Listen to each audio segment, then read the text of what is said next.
Для повышения уровня эффективности и оперативной деятельности районного отдела образования было принято решение об ликвидации детско-юношеской спортивной школы и объединения в виде слияния с районным отделом образования. Так как изначально на дошкольном образовательном процессе это дети от 3 класса и до 9-10 класса.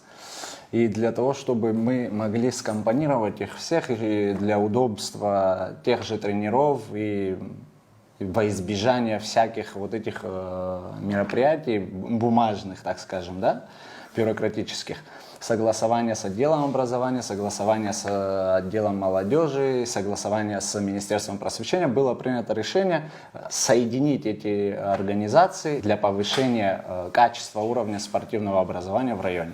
Данное решение было принято главой администрации ввиду того, что зачастую к нам обращается спортивная детско-юношеская школа, и им периодически не хватает финансовых ресурсов технического характера вообще в целом.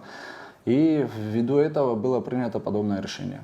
Для того, чтобы было понимание, ликвидация ДЮС США, она будет происходить поэтапно. То есть до конца этого года мы ликвидируем как юридическое лицо детско-юношескую спортивную школу.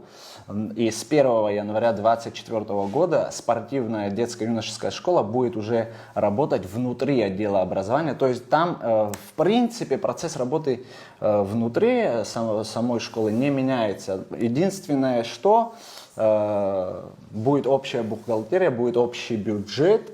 И я думаю, что это намного повысит и уровень дошкольного образования, и школьного образования спортивной школы. И в целом это будет просто качественно.